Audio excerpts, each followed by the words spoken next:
अगर आप किसी का भी पार्टनर धोखेबाज हो, चरित्रहीन हो, आप उससे कैसे निपटेंगे और आपके ऊपर क्या बीतेगी अगर आपका जीवन साथी आपको धोखा दे रहा है और दूसरों के साथ रलियां मना रहा है। क्योंकि आज की कहानी इसी मुद्दे के ऊपर है और सभी से निवेदन करती हूँ कि कहानी को पूरा सुनने और कमेंट करके मुझे जरूर बताइएगा कि धोखेबाज चरित्रहीन पार्टनर से आप कैसे निपटेंगे।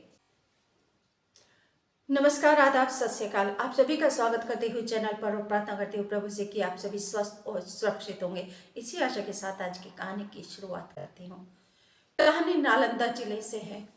एक व्यक्ति दीपनगर थाना क्षेत्र में अपने पत्नी परिवार के साथ में रहते हैं। व्यक्ति भी काम करते हैं और पत्नी भी शिक्षिका के पद पर तैनात है नूरनगर प्रखंड के एक विद्यालय में। रोज दोनों घर से बाहर निकल जाते हैं, पत्नी भी स्कूल के लिए निकल जाती है। व्यक्ति को कुछ समय से सूचना मिल रही थी कि कोई आपके घर में आता है आपके बाद में, परंतु व्यक्ति ने इस बात को हल्के में लिया। कहानी को विस्तार से सुनाने से पहले आप सभी से निवेदन करती हूँ कि प्लीज चैनल को सब्सक्राइब करके घंटे को दबा दीजिए, ऑल पर सेलेक्ट करके परिवार का सदस्य बन जाइए और कहानी को सुनकर अपने कमेंट सुझाव जरूर दीजिए। आपके सुझाव मेरी प्रेरणा बनेंगे, मेरा मार्गदर्शन करेंगे। व्यक्ति आसपास के रहने वालों को सूचना देते थे, उस बात को वह हल्के में लेता था। सोमवार 26 फरवरी 2024 को आसपास के रहने वाले लोग यानी कि पड़ोसी व्यक्ति को फोन करके बोलते हैं कि तुम्हारे घर पर कोई आया है। व्यक्ति आनन फानन में घर पर आता है और दरवाजा देखता है तो बंद होता है मेन गेट का। दरवाजा खुलवाने का वह प्रयास करता है परंतु अंदर से दरवाजा खोलने के लिए कोई भी नहीं आता। पत्नी को आवाज लगाता है, पत्नी भी आवाज जवाब नहीं देती और ना खुद दरवाजा खोलने आती है। इस पर व्यक्ति सारे प्रयास करके थक जाता है तो आखिर में वह दरवाजा तोड़ देता है और दरवाजा तोड़कर जब वह अंदर घर में जाता है, अपने कमरे में जाता है तो वह हैरान और परेशान हो जाता है और चीखने चिल्लाने लगता है। आसपास के लोगों को इकट्ठा कर लेता है और लोगों को दिखाता है वह नजारा जो उसने देखा। उसने देखा कि उसकी पत्नी उसी के विद्यालय में कार्यरत शिक्षक के साथ आपत्तिजनक स्थिति में थी, अंतरंग संबंध बना रही थी। अपनी पत्नी को दूसरे के साथ संबंध बनाते हुए देखकर पति विचलित हो जाता है और वह आसपास के रहने वाले लोगों के साथ मिलकर उस शिक्षक की धुनाई भी कर देता है। बेरहमी से धुनाई करते हैं और पुलिस को भी बुला लेता है फोन करके। पुलिस आती है।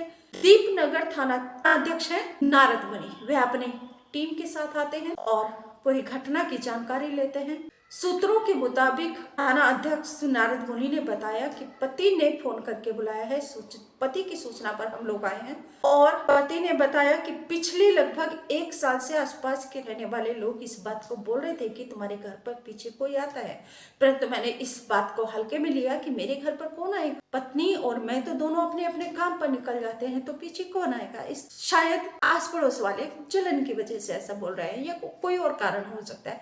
उसने इस बात पर विशेष ध्यान नहीं दिया और अपने काम में बिजी रहा। परंतु सोमवार 26 फरवरी 2024 को भी वही व्यक्ति आया जो अक्सर उसके घर पर आता था और पत्नी के साथ अंतरंग संबंध बनाता था। बेशर्मी देखिए कि पत्नी अपने पति के घर पर ही, पति के रूम में ही, पति के कमरे में ही एक पर पुरुष के साथ रामलीला करती है।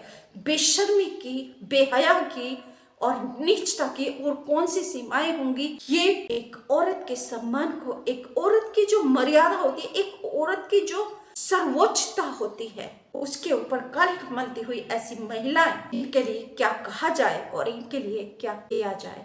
सबसे बड़ी बात ये कि ये महिला शिक्षिका भी है और गुरु को वह स्थान प्राप्त है जिसमें कहा जाता है कि गुरु गोविंद दो खड़े काको लागू पाए, बलिहारी गुरु आपने गोविंद दियो बताया। जहाँ गुरु को भगवान से भी पहला स्थान प्राप्त है और मासूम से लेकर बड़े युवक युवतियां तक शिक्षक गुरु के सामने जाते हैं अपने भविष्य का निर्माण करने, अपने व्यक्तित्व को निखारने के लिए, परंतु जिनका खुद का व्यक्तित्व काला हो वह क्या व्यक्तित्व निखारेंगे। क्या ऐसे व्यक्ति किसी भी बच्चे को शिक्षा देने के लायक होते हैं? क्या ऐसे व्यक्ति सम्मान के अधिकार होते हैं? नहीं, ऐसे व्यक्ति सम्मान के अधिकारी नहीं होते और ना ही ऐसे व्यक्तियों के सामने अपने बच्चों को शिक्षा ग्रहण करने के लिए भेजना चाहिए, क्योंकि गुरु को कहा जाता है कि वह पथ प्रदर्शक होता है, लेकिन जो खुद ही गुरु पथ भ्रष्ट हो वह क्या पथ प्रदर्शक करेगा। क्या मार्गदर्शन करेगा। पिता संरक्षण हमेशा व्यक्ति को आगे बढ़ाता है, उसकी रक्षा सुरक्षा करता है। सूत्रों के मुताबिक थाना अध्यक्ष नारद मुनि दोनों आरोपियों को गिरफ्तार कर लेते हैं और उन्हें हवालात में ले जाते हैं। आगे की कार्रवाई करने के लिए जांच की जा रही है पुलिस के द्वारा। जो भी जांच में सामने आएगा और जो भी पुलिस कार्रवाई करेगी वह मैं आपको आगे अपडेट जरूर दूंगी। आपसे पुनः निवेदन करती हूँ कि अगर चैनल को सब्सक्राइब नहीं किया तो जल्दी से चैनल को सब्सक्राइब करके घंटे को दबाकर ऑल पर सेलेक्ट कर लीजिए और अपना सुझाव मुझे देकर जरूर प्रेरणा दीजिए। नमस्कार, थैंक यू।